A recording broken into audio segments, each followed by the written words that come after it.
오늘 여러분 동역자들이 없었다면, 또 하나의 제목은 동역하는 사람들. 우리가 많이 이 본문이라든가 동역에 대해서 우리가 여러분 많이 이렇게 아는 그런 용어고 낱말인데, 오늘은 우리가 성령 강림절로 2주째를 맞이해서 하나님이 주신 이 메시지가 이 코로나 이런 상황 속에서 가장 힘들고 어려운 상황 속에서 저와 여러분에게 주는 메시지가 뭔가 하면서 내게 주는 그런 메시지로, 사실 골로새서나 아까 뒤에 그 성경에 이렇게 했죠. 이 편지를 너에게 읽은 후에 16절에 라오디게아인의 교회에서도 읽게 하고 또 라오디게아로부터 오는 편지를 너희들 읽어라. 그래서 바울 서신이 휘람용이라고 해가지고 그냥 한 집에서 한 교회에서 한 개인에게 말씀이 그냥 읽어지면 끝나는 게 아니고 이걸 또 들려주고 읽어주라는 거예요. 그리고 또 누가 읽어줄 때 그걸 잘 청중하고 그걸 들어라. 이 하나님의 말씀이 머물러 있지 않고 이렇게 릅이나 아니면 고여 있지 않고 흘러가도록 말씀은, 그래서 은혜를 받아야만이 흘러보낼 수가 있고 그렇습니다. 큰 일을 하는 사람들, 특별히 한국 최고의 경영자들, 세계적으로 위대한 기업인들, 특별히 영적인 교회도 마찬가지입니다. 그 지도자들 배후에는 조력자들이 있었습니다. 참모들, 유소한 석학들, 분야마다 최고의 전문가들이 배치되어 돕고 있습니다. 성경적으로는 동역자들이라고 표현합니다. 구약에 많은 인물이 있지만은 모세와 여호수아의 관계, 엘리야와 엘리사의 관계, 다윗과 요압이라는 장군들 관계, 특별히 어디 보면은 비선이라 할까요? 이건 공식적인 라인이 아닌 요나단과 이 다윗의 관계는 하나님이 만들어준 관계예요. 사울과 다윗 관계가 묘하게도 다윗은 안 그랬는데 사울이 다윗을 공격하고 시기하고 죽이려고 하는 그런 가운데 사울의 아들이었던 요나단이 다윗과 친구가 됩니다. 그래서 살려주는 쪽으로 계속 도와주고 이 조력을 하죠. 그래서 다윗에게는 많은 장군이 있었지만은 특별히 이 요나단이었습니다. 나중에 요나단이 죽지만은 요나단의 그 자손 대대로 무비보셋이라든가 아버지가 심은 그 복을 받는 것을 볼 수 있습니다. 신약에는 특별히 바울이 로마서 16장을 마무리하면서 1절부터 15절까지 30명의 동역자들을 소개합니다. 그러면서 21절에서 22절에 추가로 8명을 소개하며 38명, 얼마나 많이 기록할 사람이 있겠습니까? 그런데 30명과 8명에서 로마서 16장은 38명의 동역자들을 소개합니다. 성경적인 동역자의 중요한 원리는, 기준이 내가 아니라 하나님이라는 사실입니다. 공통 분모가 있습니다. 하나님을 경외함과 하나님을 사랑함이라는 공통 분모 속에서 나오다 보니까 엘리야나 엘리사나 모세나 여호수아나 시기 경쟁과 앞뒤 다툼과 내가 네가가 아니고 하나님이라는 공통부에 초점을 맞춰 그분을 너무너무 사랑한 그런 사랑함이 있기 때문에 그분이 말하자면은 내게 이 아내를 주셨구나, 이 남편을, 내게 이런 자녀를 줬구나. 그때부터 동역이 이루어지게 되는 거예요. 세워주고 함께하는 그런 좋은 역사가 있게 되죠. 그 다음이 하나님께서 그 시대에 사용하시는 하나님의 사람으로 알았다는 사실입니다. 더 중요한 것은 하나님께서 서로 만나게 하시고 동역하게 하셨다는 사실입니다. 만남이 우연이 아니라지만은 우연인 만남이 있을 수가 있습니다. 그러나 교회 일을 하면서, 교회 사역을 하면서, 특별히 우리가 가정이라는 공동체 속에서 우리가 결혼관이라든가 이 일 속에서 하나님께서 만나게 한 만나게 한 사람을 찾으려고 기도해야 되고, 또 성령의 감동 속에서 그렇게 만나면은 얼마나 시너지 효과가 좋은지 몰라요. 얼마나 아름다운지 몰라요. 잘못된 만남, 배신자 아니면 배교자 뭐 그런 노래가 있잖아요. 그런 게 아닙니다, 여러분들이요. 주의 일에는 승리만 있는 게 아닙니다. 실패도 있고 위기도 만나고 때는 궁지에 몰리기도 하고 그 사람과 함께 했다가 여러분 어려움을 같이 당하기도 합니다. 핍박을 받기도 합니다. 그래도 여전히 변함없이 하나님께서 세워진 그 자리에 있을 수밖에 없었던 것은 우리가 만난 게 아니고 하나님께서 만나게 했고, 또 하나님을 경외함과 하나님을 사랑함이라는 이 공통 분모가 그분과 내가 맞았기 때문에 그럼에도 불구하고의 이런 동역의 관계가 일어나죠. 그런데 세상은 왜 실패합니까? 어제의 참모가 대적자가 됩니다. 보좌관이 최고로 잘 알고 있는 그 비서가 여러분 자료를 폭로하기도 합니다. 그러면 한쪽에서는 배신자, 배교자라고 합니다. 왜 그럴까요? 공통 분모가 달라서 그렇습니다. 특별히 세상적인 구조가 그렇습니다. 지극히 개인적이고 어쩔 수 없어요. 이기적이요, 자기 중심적인 것이 세상의 구조의 공통 분모라고 해도 지나치지 않습니다. 성경은 그것을 정욕적이라고 말씀해 주고 있습니다. 지난 금요일 날 우리는 야고보서 4장 1절로 3절 말씀을 같이 우리가 묵상하며 기도했습니다. 싸움과 다툼이 웬일이냐? 싸움과 다툼의 원인을 보니까 정욕이라고 말씀하고 있습니다. 정욕이 무엇입니까? 여전히 자기중심, 자기 자랑, 자기 의의를 나타내고자 하는 겁니다. 지극히 육체적인 타락을 의미할 때 정욕이라고 합니다. 성경은 야고보서에서는 결국 그들은 능히 본인들이 원하는 어떤 것을 얻지 못할 때, 취하지 못했을 때 그 공동체가 타인을 통해서, 상대방을 통해서 잘 되어도 상관이 없어요. 내가 하는 게, 내가 계획하는 게 안 됐을 때. 그래서 야고보서 4장 1절 3절에서는 1절에 특별히 능히 취하지 못하기에 다투고 싸운다. 그러면서 거기서 기도를 얘기해 주고 있어요. 안 구하면은 못 받는다. 근데 구했는데 못 받는 것도 역시 정욕으로 하기 합니다. 내 중심으로, 내 의를 가지고. 교회 사역 중에서 내가 뭔가 해보리라, 그 열심이 주님 중심이라면은 다른 분들과 협치가 가능한데, 나아가서 나의 주장과 다른 분들의 의견을 잘 조화를 이루게 되는데, 그렇지 않을 때는 깨지고 문제가 더 크다고 볼 수가 있습니다. 그럼에도 불구하고 교회는 다르죠. 왜? 내 일이 한 주님의 일이요, 내 중심이 아닌 주님 중심이요, 지극히 희생적이요, 나의 이름을 나타내려고 하는 게 아니라 어떻게 하면 주님의 영광을 드러낼까? 이번의 일은 나를 통해서가 아니고 때로는 장로님을 통해서, 이 권사님을 통해서, 때로는 이번 일은 우리 큰아들을 통해서, 우리 큰 사위를 통해서 하나님이 이루게 하는구나 하면서 내 것들을 여러분 이렇게 그 밑에 넣을 수가 있죠. 그래서 하나님의 영광이 나타나니까요. 이 동역이라는 말이 그렇게도 아름다운 말이 되는 것이 이런 이유가 있습니다. 바울에게는 정말 아름다운 동역자들이 있었습니다. 로마서에서 이 나오는 사람들, 물론 반복될 수 있습니다. 오늘 여기 골로새서에서 소개하고 있습니다. 거룩한 하나님의 일을 함에 있어서 바울 혼자 할 수가 없습니다. 하나님의 일은 혼자 해서 혼자 영광을 누리는 그 일이 바람직한 게 아니더라고요. 다 공유하고 공동체의 영광을 돌리고, 결국은 대표성을 내가 가졌지만은 배후에 기도한 분이 있었고, 어떤 분은 또 물을 떠다준 분이 있었고, 어떤 분은 또 날려주는 분이 있고, 교회라는 공동체가 다 다양하게 다 다르잖아요. 우리가 일주일을 보내면서도 또 토요일날 와서 변함없이 와서 청소하시는 장로님, 권사님들이 있고, 때로는 주중에 오셔서 낙엽을 쓸고, 또한 이렇게 저렇게 교회 분리수거를 하고 그런 성도가 있고, 그렇지 않으면 비대면이지만은 교회 집에서 교회를 위해서 기도하는 것, 이게 동역이거든요. 교회를 위해서 기도해주고, 기도하다 보면 사정을 알게 되는 거예요. 여기 동역자들이 바울의 사정을 알았던 것처럼 기도하다 보면, 야, 우리 아버지 사정이 그랬구나, 야, 우리 아내 사정이 그랬구나, 성령의 느낌과 감을 주게 되는 거예요.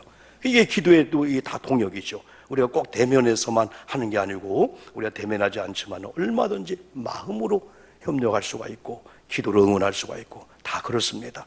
그래서 이 바울 사역에 있어서 바울의 비전과 사역에 헌신하고 도와준 일이 결국 주님을 위한 일임을 알았기에 동역자들은 조용하면서도 거룩하게 순종함으로 바울 사역이 쫙 승리했어요. 그런데 바울이, 그들은 뜨려고 안 했는데 바울이 띄워주고 바울이 이름을 소개하다 보니까 세상에 드러나게 된 거예요. 아마 바울이 그들의 이름을 안 그러겠다면 여전히 그들은 관심이 없으니까, 사람이 내 이름을 나타내든 내가 했다 했든 관심이 없고 아버지께 영광을 돌렸으니까 그걸로 만족하면서 그냥 이름 모를 비목처럼, 그렇죠? 그냥 그렇게 살아가는 사람도 얼마나 여러분 많이 있습니까? 저는 요즘 두 분의 이 장로님이 여러분 생각납니다. 한 분은 오계 장로님이시고 한 분은 이종문 장로님이십니다. 저희 교회 사역 가운데 우리 오계 장로님은 66년을 신앙생활을 했습니다. 1954년도에 등록을 하셨습니다. 제가 부임한 이후로 심호장로로서 저와 함께 3년, 은퇴 장로님으로 10년 기획위원회 할 때나 점심 중에 많은 대화했습니다. 제가 여기서 단언한 것은 한 번도 장로님은 제 앞에서 톤을 높인 적이 없습니다. 그리고 제 말씀을 다 들어주고 또 장로님이 얼마나 하늘나라 가시전에 말씀을 많이 하시는지, 교회에 대한 막 역사를 마치 장로님이 놓칠까 봐서 막 저에게 주입을 시키고 저는 막 때는 녹음을 하고, 또 기독교 혈관의 역사라든가 여러 가지 그 잘 나타나지 않은 그런 분들 얼마나 말씀하는지. 나중에 최순자 원사님, 여보 목사님 쉬어야 돼요, 산부 예배 준비해야 돼요. 그래도 그 말씀을 끊을 수가 없었어요. 우리 장로님의 이 사역 가운데 뭐 얼마나 제가 알지 못하는 그런 일들을 여러분이 많이 아시겠습니까? 대화를 하다 보면은 장로님의 사인 속에서 9가지를 제가 고칠 때가 있어요. 10가지를 고칠 때가 있어요. 우리 이종본 장로님 역시 58년 동안 우리 교회를 섬기면서 저와 심우장로로 4년, 은퇴장로로 7년 동안 섬겼습니다. 우리 장로님의 모토는 그거였어요. 어느 기관장을 맡고 어느 걸 맡겨도 때로는 목사님이 이렇게 광고할 때 내가 맡은 교육분에, 내가 맡은 봉사분에, 그러면은 어떻게 저희를 협력할까? 이 자세가 정확하게 이종무 장로님 계셨어요. 우리 이종무 장로님도 한번 대화가 이루어지면은 30분, 1시간, 1시간 반, 얼마나 많이. 모두가 다 하나님을 사랑하는 분들이고 주님을 사랑하는 분들이고, 다 사람은 다릅니다. 그죠? 보는 눈이 다르고 성격이 다르고, 어떤 성분은 막 으스럼치면서 막 그런 분이고, 어떤 분은 아주 고지고대로, 그래서 오해를 받기도 하는데, 어쨌든 두 분은 하나님을 사랑했고 교회를 사랑했고 담임 목사의 동역자가 되어줬고, 결국은 우리 모든 성도님들 다 품고 기도해주고 사랑해줬던 이런 귀한 장로님, 그 위에 오재 장로님이라든가 많은 귀한 분들 제가 얘기 안 해도 여러분 너무나 잘 아십니다. 이런 근간에 이 두 분 장로님이 이렇게 계시면서 이런 상황 속에 우리 장로도 계셨으면, 그러면서 우리 김기용 장로님을 제가 생각하면서 장로님 오래 사셔야 됩니다. 적어도 120세 모세 나이까지. 모세는 120세가 되어도요 아직 그분의 힘이나 근력이나 영역은 하늘나라 갈 데가 아니에요. 근데 하나님 오락에서 간 거예요. 힘의 기력이 더했다고 했어요. 그래서 그런 생각이 들면서 또 저도 또 그런 반열로 가고 있구나 하다 보니 허무한 게 아니고, 주어진 시간 속에 나도 많은 성도님들, 많은 분들 속에 좋은 이미지로 각인될 수 있도록. 그래서 로마서를 기록할 때, 이런 골로새서를 기록할 때 바울이 이런 분들 문안하십시오 소개하는 그런 어떠한 기억에 남을 만한 그런 성도가, 그런 주의정이 될 수 없을까, 이런 생각을 이렇게 합니다. 오늘 바울은 본문에 몇 명의 동역자를 소개하는데, 그 중에 하나가 바울의 사정을 알아주고 오히려해주는 동역자 2명을 소개합니다. 하나가 두기고입니다. 7절에 이름이 두기고입니다. 바울의 위로자라고 했습니다. 또 11절에 유수도라고 하는 예수, 얼마나 그 당시에 참 아름다운 신앙생활이었으면 예수란 이름을 붙여준 거예요. 유수도라는 이름의 예수를, 이 사람은 바울의 위로자였다. 이 두기고가 칭찬받는 형제였다. 그리고 신실한 일꾼이라고 이 두기고를 표현해주고 있습니다. 우리들이 주 안에 이 신앙의 공동체 안에서 사실 이런 인정을 받고 칭찬을 받는 게 쉽지 않은데, 두기고는 칭찬받는 형제요 신실한 일꾼이요 주 안에서 함께 된 종이다. 바울이 그렇게 봤습니다. 이걸 보면은 보통 평신도가 아니고 얼마나면 교회 장로님쯤 되는, 교회 지도자쯤 되는 두기고의 위치를 충분히 읽을 수 있습니다. 그러면서 사랑받는 형제라고 바울은 또 표현을 해주고 있습니다. 여러분, 유수도라고 하는 이 예수라고 하는 유수도를 바울의 위로자겠는데, 이 사람은 할례당이었었어요. 그의 이름을 들으면은 우리는 놀라움을 금치 못합니다. 그의 이름은 신약 성경의 27권 중에서 오로지 요 본문에 한 번만 등장한 사람입니다.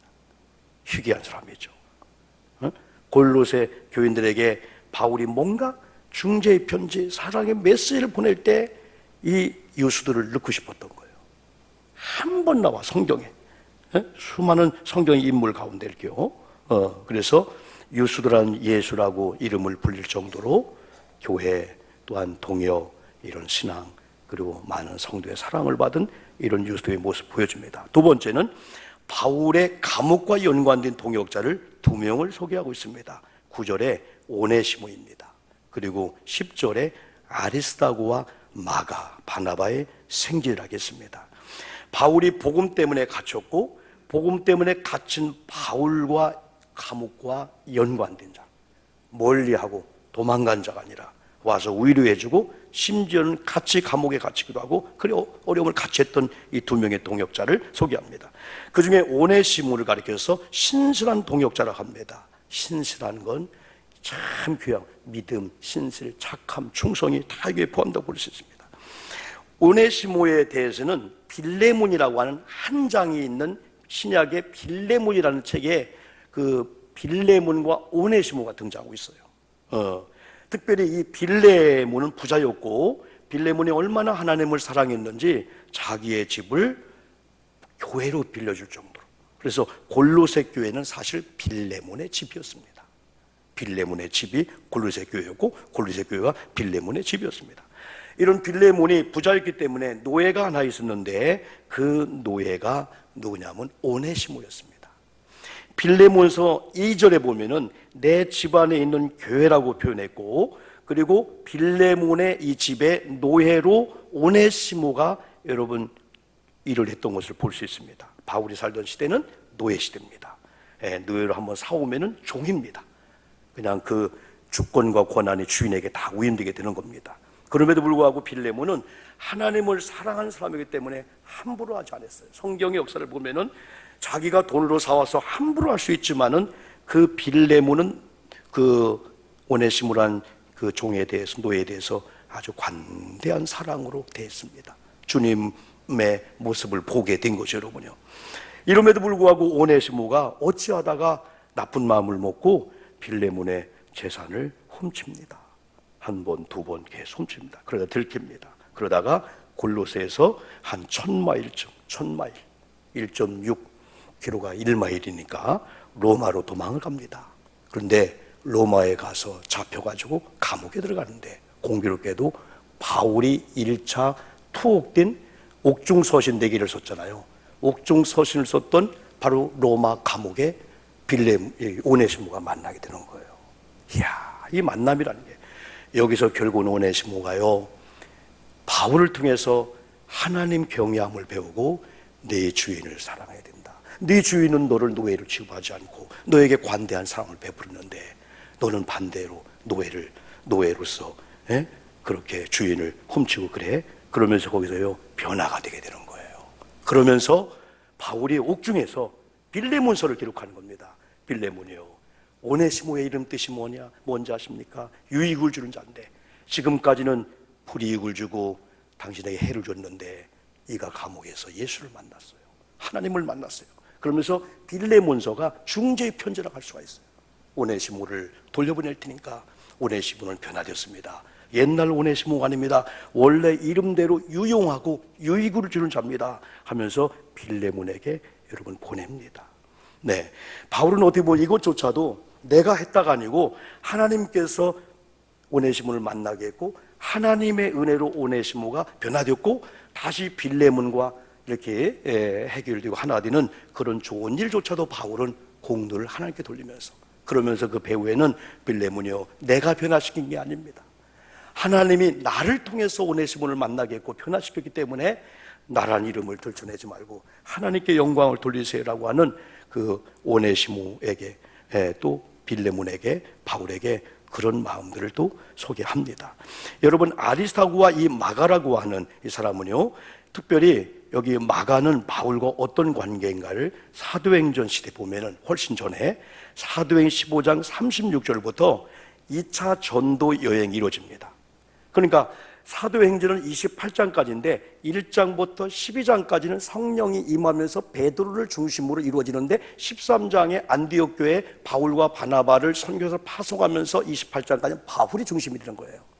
13장에서 바울과 바나바가 선교사로 이 파송이 돼서 1차 전도여행을 구부를 중심으로 쫙 하고 나중에 끝나고 돌아와서 15장 36절에서 2차 전도여행을 할 계획을 했을 때 그때 바나바가 청유합니다. 바울 선생님 우리 마가를 2차 전도여행 때 데리고 갑시다. 그때 바울이 막아는 안 된다.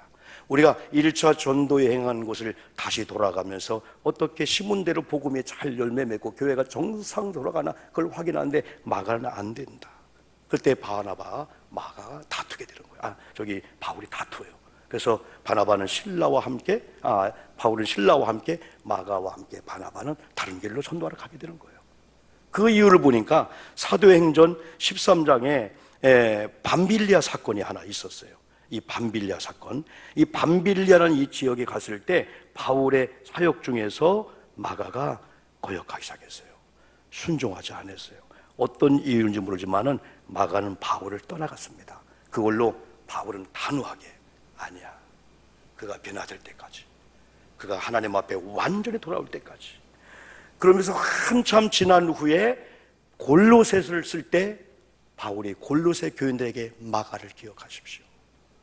이 아리스도와 마가는 바로 내가 감옥에 있을 때 나를 위로한 자입니다. 이 바울이 그런 자예요. 한없이 나쁜 자로 본 게 아닙니다. 변화되니까 좋은 자로 여러분 이 골로새 이 교회에게 여러분 편지를 여러분 하고 있습니다. 그래서 이런 마가를 골로새 교회에 소개하기를 나와 함께 갇힌 아리스타고와 바나바의 생질 마가를 문하라. 그가 너에게 이르거든 문하라. 잘 영접해 주라. 마가복음을 기록한 마가를 인정해 준 바울의 모습이 아름답습니다. 마지막으로는 중보적 기도의 동역자가 에바브로임을 여기서 말씀해 주고 있습니다. 너희를 위해서, 그건 나를 위해서. 특별히 에바브라는 바울을 통해서 많이 배웠지만은 바울의 사역 가운데 그 힘이 어디서 나올까, 이걸 발견한 자입니다. 바울의 사역 가운데 홀로 있을 때 예수님처럼 하나님 앞에 무릎을 꿇고 기도하는 거예요. 이야, 바울의 능력이 저기서 나왔구나. 그래서 바울이 특별히 자신을 위해서 기도하는 것뿐 아니라 세운 교회를 위해서, 교우들을 위해서, 장로님을 위해서 진짜 기도하는 그 중보적 기도를 보고 이 오늘 소개하는 에바브라가 중보적 기도를 배운 거예요. 그래서 바울이 골로새 교회에게 에바브라를 문안하십시오. 에바브라는 여러분을 위해서 기도하는 자입니다. 여러분의 소식을 내게 알리고 내 소식을 여러분에게 알리는 자입니다. 12절에 그의 기도의 내용을 보니까요, 골로새 교인들로 하여금 어떻게 하면 하나님 뜻대로 신앙생활할까, 어떻게 하면 완전하고 확신 있게 말씀 안에서 서기를 원할까, 그 기도를 하나님 앞에 여러분 해준 것을 볼 수 있습니다. 더 나아가 에바브로는요 13절에 라오디게에 있는 자들과 히에라볼리에 있는 자들을 위해서도 많은 수고를 했다. 저는 이 수고가 기도의 수고로도 볼 수 있어요. 기도하는 자는요 손으로도 수고해요. 기도하는 자는요 중보기도 대상으로 입으로 시인해 줍니다. 그분 잘 될 거예요. 보호자가 되어줍니다. 이게 얼마나 아름다운지 여러분 모릅니다. 또 여러분 더 많은 동역자를 추가로 소개합니다. 골로새서 오늘 본문에 14, 10절 보니까 거기 사랑을 받는 누가, 그리고 또 누구죠? 데마, 또 나우디게에 있는 형제들과 눈바, 아키뽀를 권면하는데 여기 의사 누가를 사랑받는 의사 누가라고 했습니다. 사랑받을 일을 했다는 거죠. 사랑받기에 합당한 일을 누가가 했다는 거죠. 바울의 상태는 좋은 것만 있었던 건 아니라고 아까 말씀했죠. 이 바울은요 감옥에 가고 헐벗고 배고픔을 당하고 추위에 고통을 때로는 벼랑에서 막 떨어지기도 하고 40에 하나가 매를 5번이나 막 태장에 찔리고 막 병들고 한 그런 상태인데 의사 누가가 옆에 있으면 얼마나 바울 사역 가운데 힘이 됐을까요? 영적인 것도 그렇지만은 육체적으로 우리가 힘들고 어려울 때 의사 앞에 가면요 얼마나 마음이 편한지 몰라요. 막 의사 선생님이 막 보호자 같아. 근데 한국에 조금 많은 사람들이 아파하고 있는 중에 하나가 뭐냐면 의사 선생님을 면담을 해서 한 45분, 1시간을 기다렸는데 딱 앉자마자 면담은 5분에 끝난대. 얼마나 마음이 아픈지. 다른 나라, 다른 지역 다 그렇진 않겠지만은 10분 기다렸다가 40분을 면담해 준답니다. 다 그 상태를 물어보고 진단해서 그래서 조질한다는 거예요. 너무 이제 바쁘다 보니까, 그렇죠? 너무 바쁘다 보니까 여러모로 이제 그런 문제가 있지만은 그러나 누가는 진짜 바울이 복음을 위해서 지치고 힘들고 고통의 밤을 지날 때 의사 누가가 곁에서 치료해 주면서 그것도 기도해 주면서 사랑으로 치료해주는, 우리가 가장 아플 때 엄마가 생각나잖아요. 옛날엔 그냥 배달소 놓고 그냥 엄마 손에 약속하면 다 나서버린 거예요. 왜? 믿었기 때문에, 신뢰했기 때문에. 오늘 사실은 영적인 우리 크리스찬들이 영적인 누가 같은 의사가 필요하고, 또 우리가 그런 역할을 해줘야 됩니다. 지금은 총체적인 어려움이에요. 어려움을 겪지 않은 사람 하나도 없습니다. 저는 근간에 여러 채널, 연예에서 아니면 지방에서 개인별로 교회에서 비전교회 500만 원, 100만 원, 10만 원씩 막 여러분 모아서 도와줘요. 근데 중견 교회들이 있어요. 우리 교회 수준 같은 비심한 관교회들이 보통 문제가 좀 아닙니다. 앞으로 1, 2개월만 있으면 한국교회 어떤 현상이 올지 누구도 예측 못해요. 어떻게 저들을 도와줄 수 없을까? 한 500만 원씩, 1000만 원씩 중견, 약 한 3억 결산하면서 이렇게 나름대로 건축 중에 있는 교회나 빚는 교회 도움 길이 없어요. 그분들은요. 얼마나, 이건 뭐 사업하는 여러분들 다, 저도 여러분도 다 마찬가지예요. 그때 의사 누가가 딱 등장했는데 벌써 사랑으로, 그게 지금 이 시대에 필요한 것 같아요. 이 교회도 마찬가지고, 가족의 공동체 가운데 부부끼리도 서로 의사가 되어줬어. 예? 막 그냥 찌르고 막 그게 아니고, 케어해주고, 싸매주고, 아파해주고, 또 소망을 주고, 이게 필요. 바울이 바로 이 누가를 여러분 소개해주고 있습니다. 대마 하나만 더 얘기할게요. 이 대마가요, 디모데후서 10절에 보니까 바울의 아픔이 되었습니다. 대마는 이 세상을 사랑하여 나를 버렸다.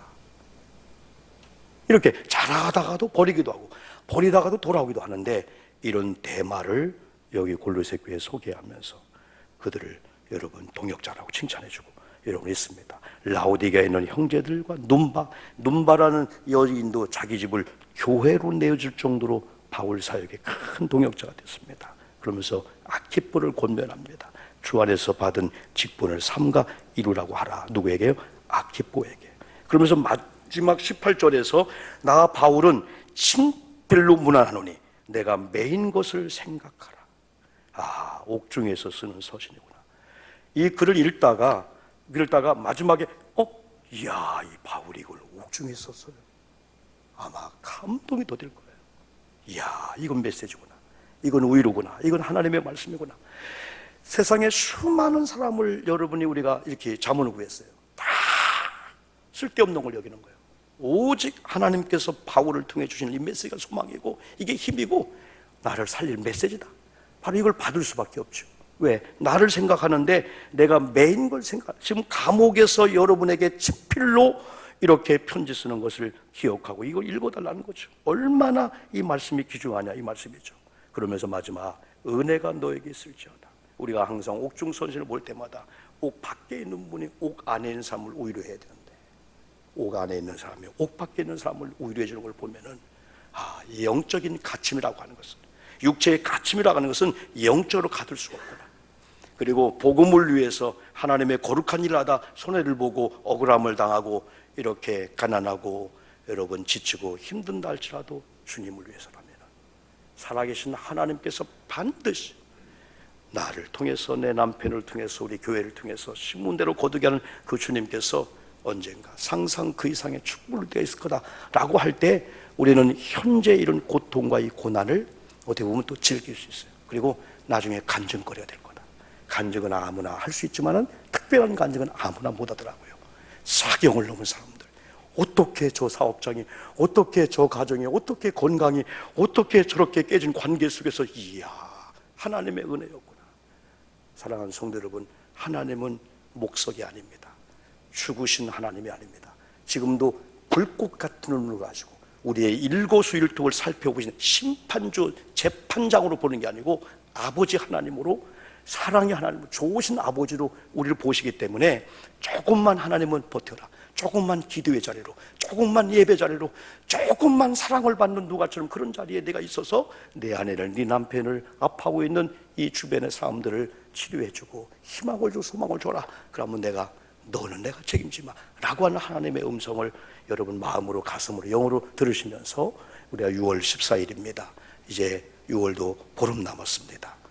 그럼에도 불구하고 여러 가지 들려온 소식은 제2의 뭐 코로나19 뭐 변형된 거 별 얘기 다 하지만은 어차피 지금은 생활 방역이기 때문에 생활하면서 철저하게 마스크 철저하게 방역도 하고 자동차 안에도 개인적으로 집에 출입할 때마다 다 소독하고 철저하게 하고 사람들과의 대화 관계 속에서 조금만 어려워도 간격을 두고 하고 하면서 이겨나가는 그걸 우리가 할 수밖에 없는 상황이 왔습니다. 문을 닫고 아니면 방콕하고 그냥 움직이지 않고 안 만나고 그러는 시대가 아닌 것 같아요. 지금은 생활해야 되니까. 이럼에도 불구하고 영적인 사람이 가장 중요한 것은 확신입니다. 우리 마음에 하나님이 함께 하신다는 이런 믿음을 갖고 성령님이 나와 함께 하시고 반드시 아버지가 할아버지가 누군가 기도한 그 심은 열매도 반드시 거둔다 라고 했을 때 나도 내 손주와 아이들을 딸을 위해 기도하기 때문에 반드시 우리 가문의 영광이 내 손주와 손자를 나타나기 때문에 승리한다 라고 하는 그런 마음이 있을 때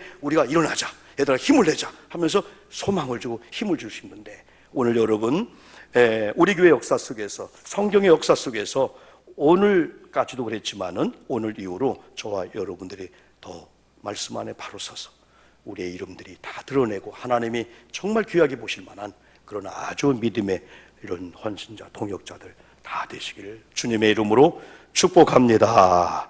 기도합니다. 크게 두 가지입니다. 말씀 의지하고 아멘 아멘 하며 그렇게 살겠습니다. 기도하고요.